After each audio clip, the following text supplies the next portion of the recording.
ኮሪደር 5 ዘርጋው ባለጥሩምባው። ዘርጋው ቁመታም ቀጭን ሲሆን የሰፈሩ የእድር ለፋፊ ነው። አንገቱ ቀጭን ስልል ያለ ስለሆነ ሌላ ሰው ቀጥሮ ጥሩምባ የሚያስነፋ ነው የሚመስለው። ጥሩምባው የአምቡላንስ ጩኸትን ያስንቃል። የእድር ስብሰባ ያለ ዕለት ሰው የሞተ እንደሆነ ሰውን ሁሉ ከእንቅልፉ እያስደነበረ ነበር የሚያስነሳው። ዘርጋው ጥሩምባው የክብር ዕቃው ናት። በልዩ እንክብካቤን የሚይዛት። እስኪ በቃው ጠጥቶ እንኳን ጥሩምባውን አይዘነጋም። በ30 ዓመት ውስጥ ከጥሩምባው ጋር የተለያየው ለአንድ ቀን ብቻ ነው። የሰፈሩ ጎረምሶች ተመካከሩና የሰፈራቸው አስቸጋሪው ሰው አቶ ገብረ ሕይወት ሞተዋልና ልፈፍ ተብልሃል ብለው ነገሩት። ዘርጋው በሞቅታ ውስጥ ስለነበር ጥሩምባውን እያንባረቀ አቶ ገብረ ሕይወት መሞታቸውን ለፈፈ። የሰፈሩ ሰው ሁሉ ተደናገጠ። አቶ ገብረ ሕይወት የሞታቸውን ዜማ ቤታቸው ጋደም ብለው ሲሰሙ ጆሮአቸውን ደጋግመው ኮረኮሩ። የሚደንቀው ነገር እሳቸው በር እንኳን ቆሞ ልብ አለማለቱ ነበር።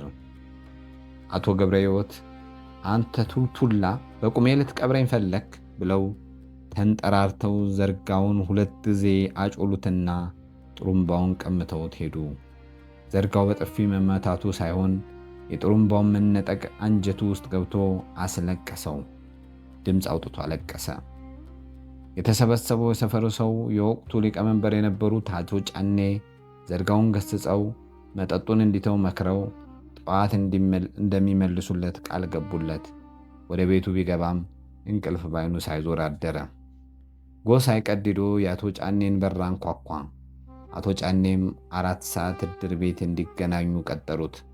ከሥራ ተባረሃል የሚሉት እየመሰለው 4 ሰዓት አልደርስለት ብሎ ሲንቆራጠጥ ቆየ። 4 ሰዓት ሲደርስ ከማስጠንቀቂያ ደብዳቤ ጋር ጥሩምባውን ተረከበ።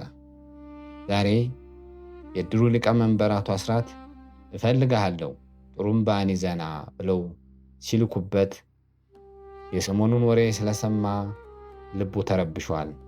የሞተ ሰው እንደሌለ ያውቃል። እንደምንም እየተሳበ ባይደርስ እየተመኘ የእድር ቤቱ ጋር ደረሰ። ብረት ድስቱ፣ ማንቆርቆሪያው፣ ሸራው ሁሉ ግቢው ውጭ ሆኖ መኪና ላይ ይጫናል። ልቡ ደነገጠ። ለእድርተኞች እንዳይል አጫጫናቸውም ሆነ ሰዎቹ የተለዩ ናቸው። እነሱን በግራው እያየ ወደ እድር ቤቷ ውስጥ ገባ። አቶ አስራት ከመቀመጫቸው እንደሆኑ መዝገቦችን ያገላብጣሉ። ዘርጋው ገብቶ መቆሙን እንኳን አላስተዋሉም። 99 ዓመት የሞላውን እድር ከተረከቡ 5 ዓመታቸው ነው። በሚቀጥለው ዓመት 100ኛ ዓመታቸውን ለማክበር አስበው ነበር። የሄዱበት ዕዳ ሳይመጣባቸው በሐሳብ ነግደዋል። ዘርጋው ጉሮሮውን ሲጠራርግ ነቃ ብለው አዩትና እንዲቀመጥ ምልክት ሰጡት። ዘርጋው ተጣጥፎ ተቀመጠ። ዘርጋው እንግዲህ ይሄው የተሰጠንን የአባቶቻችን አደራ መወጣት እንኳ አልቻልንም። ይሄው ተበተን። ስንቶች እናቶች ይቀብረናል፣ ይደግፈናል ያሉት እድር መና ቀረ። ዕቃውን እንደምታየው ከምንሸጠው ብለን ለበጎ አድራጊ ድርጅቶች እየለገስን ነው። እንግዲህ ቆጥረን የተረከብነውን ቆጥረን ማስረከብ አለብን። እድለኞች አልሆንም። ያንተን ጉዳይ ከኮሚቴዎች ጋር በመነጋገር የ3 ወር ደሞዝህን 1500 ብር እንዲሰጥ ተወስኗል።